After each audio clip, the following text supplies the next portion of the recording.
Hey guys, just before this video starts, if any of you guys are looking to buy or sell any cheap Rocket League credits, blueprints, items, basically anything you want, AOEAH is a third-party website that buys and sells Rocket League items. If you want to check it out, use the link in the description and use code XYZ on your checkout for 6% off your order.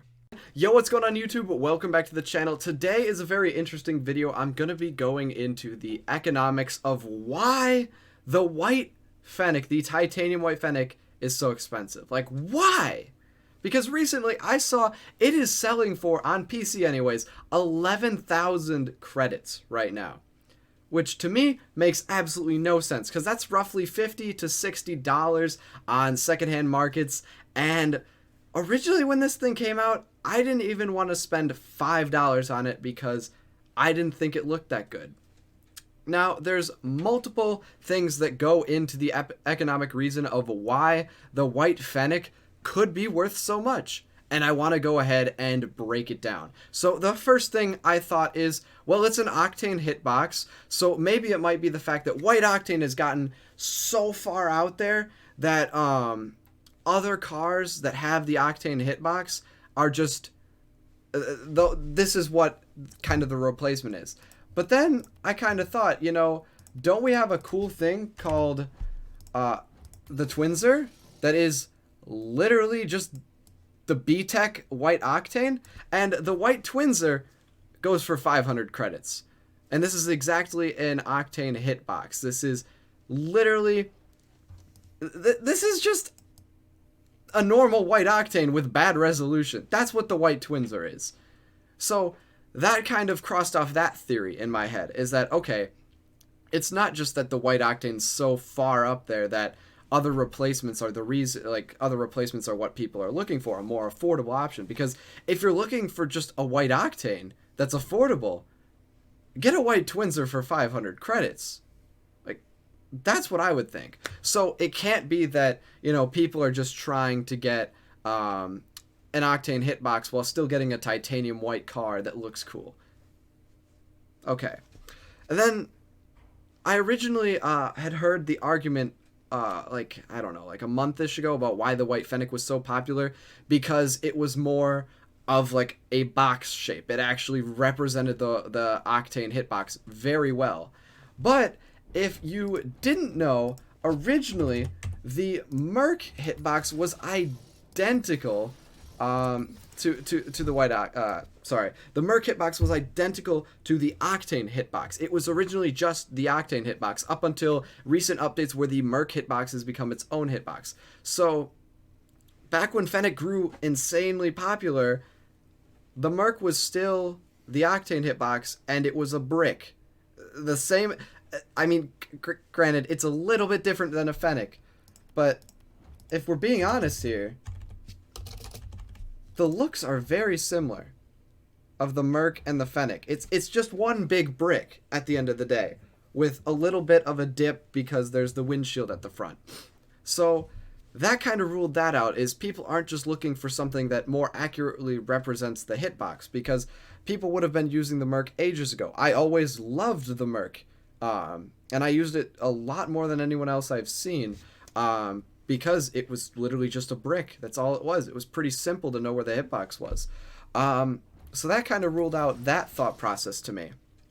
And then I was thinking, okay, so it's not that people are looking for a replacement for white Octane. People aren't just looking for a cheaper, more affordable option, because they'd be getting white Twinzers if that was the case.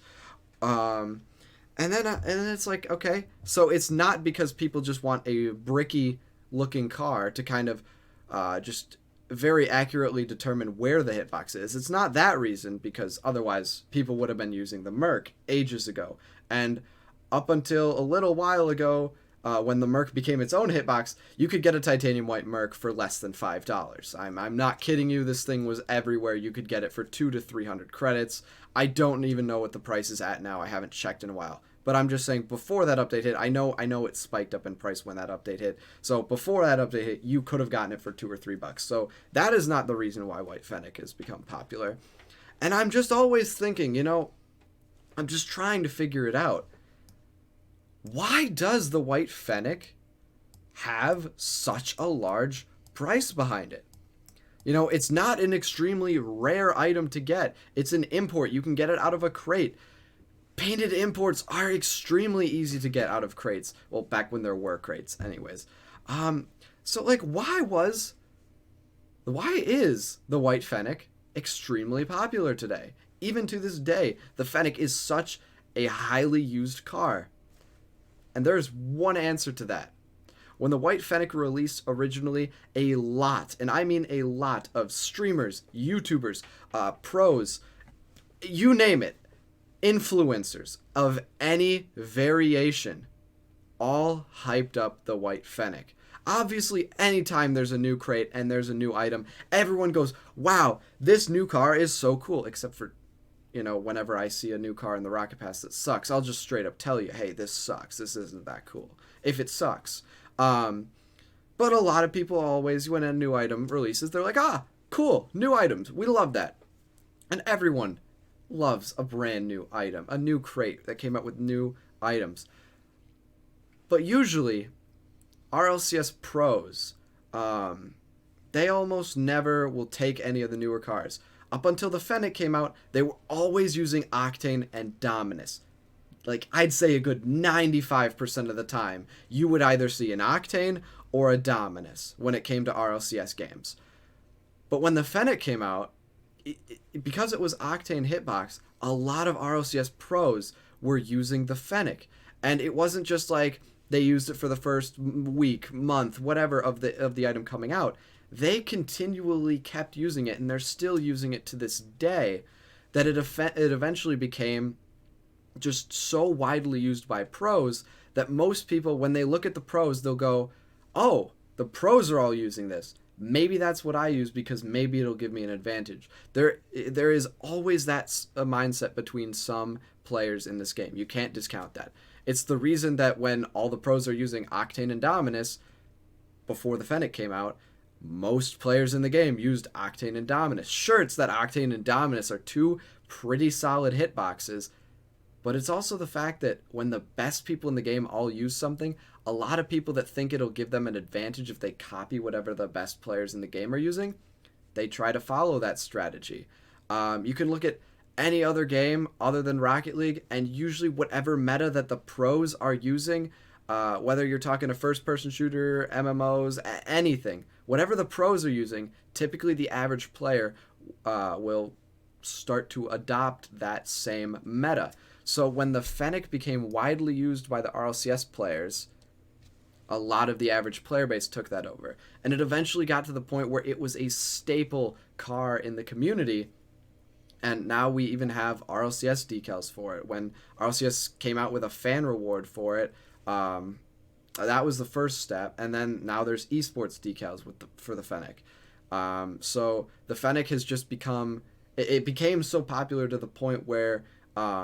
now you're getting all these special decals for it, so that anyone new coming to the game is going to see, okay, we have esports decals for the Octane, the Dominus, and the Fennec. And now any new players coming into the game are going to think those are the three main, like, best cars to use.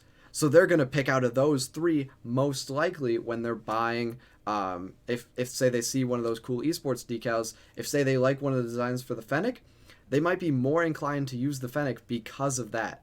So it's an interesting cycle of how the Fennec has gained popularity. But I just thought we could take a little deep dive into that today. And let me know what you guys think about these little economic deep dives. I hope everything was explained pretty well. Obviously, these are all my opinions, whatever you want to call them. Everyone can have their own opinion. Let me know in the comments. Do you think what I've explained today was pretty accurate? Do you think there was some things that were accurate and some things that were wrong? Let me know your thoughts and opinions in the comments. I'd love to talk about this with you guys. I'll see you guys in the next episode. Take care and peace out.